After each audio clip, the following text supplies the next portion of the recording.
Assalamualaikum, selamat datang di Arton Channel. Dalam berhidroponik, kita mutlak memerlukan air baku sebagai media nutrisi. Air baku adalah air yang belum dicampur dengan nutrisi hidroponik. Air baku yang baik untuk hidroponik adalah air baku dengan nilai TDS atau ppm yang rendah. Nilai TDS atau ppm adalah banyaknya partikel terlarut yang ada di dalam air. Semakin murni suatu air, maka semakin rendah nilai ppm-nya. Beberapa ahli atau pakar hidroponik Indonesia menganjurkan agar nilai ppm air baku tidak lebih dari 250 ppm. Ada juga yang menganjurkan di bawah 100 ppm. Lalu, apakah kita bisa berhidroponik dengan air baku yang nilai ppm-nya tinggi? Nah, di video kali ini kami akan mencoba membandingkan penggunaan air baku yang berbeda nilai ppm-nya untuk mengetahui seberapa besar pengaruh air baku terhadap pertumbuhan tanaman hidroponik. Kami akan membandingkan air baku dari air hujan dan air tanah. Untuk lokasi kami ini berjarak sekitar 1 km dari tepi pantai, sehingga wajar nilai ppm air tanahnya tinggi, kemungkinan banyak mengandung NaCl atau garam dapur.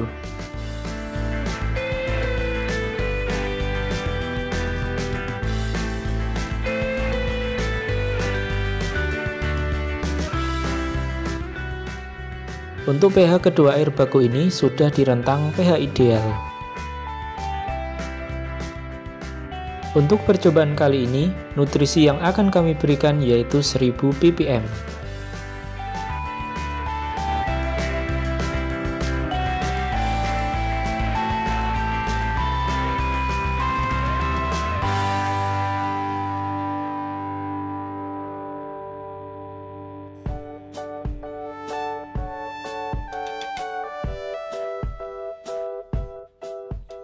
Karena air baku dari tanah nilai ppm-nya 800-an dan nutrisi yang ingin kita berikan 1000, maka total ppm air nutrisinya adalah 1800-an.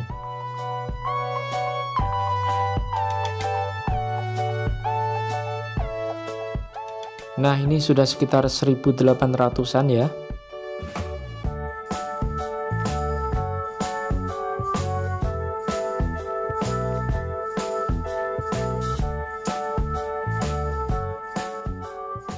Kali ini kami menggunakan tanaman sawi caisip usia 12 hari setelah semai. Bisakah tanaman dengan ppm air baku tinggi tumbuh dengan baik? Berikut perkembangannya. Setelah 3 hari, sekilas pertumbuhan nampak sama. Tapi kalau kita perhatikan lebih teliti, tanaman dengan nutrisi di air baku ppm rendah terlihat lebih besar. Sekarang kita cek akarnya.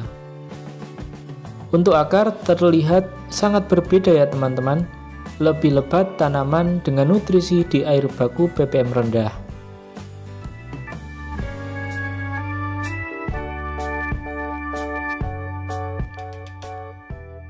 Kemudian untuk penampakan air nutrisinya terlihat berbeda ya.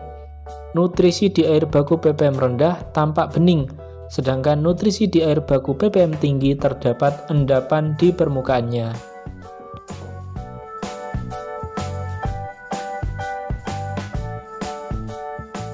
Oke, sekarang kita cek ppm dan pH air nutrisinya.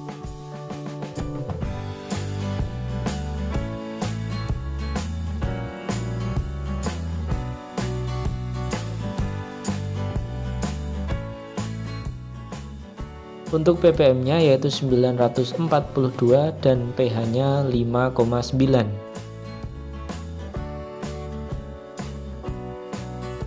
ppm agak turun ya dari yang sebelumnya 1000 ppm.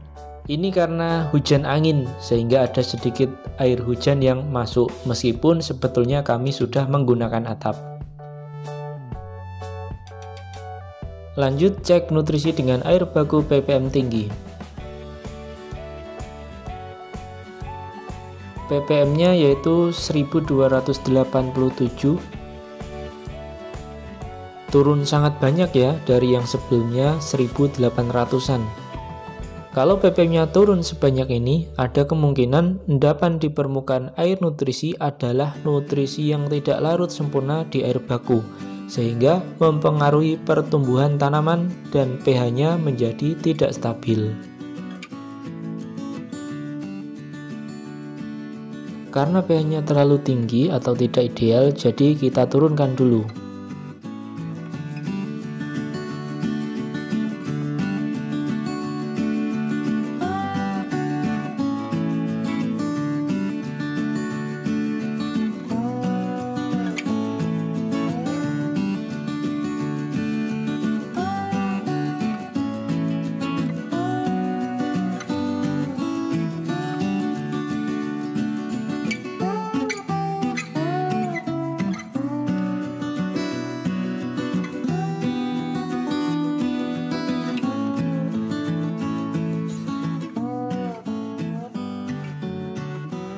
Setelah hari ke-15, semua sawi Chaisim nampak tumbuh besar. Tapi memang untuk sawi dengan air baku ppm rendah lebih terlihat unggul dari segi ukuran, baik lebar daun ataupun tebal batang.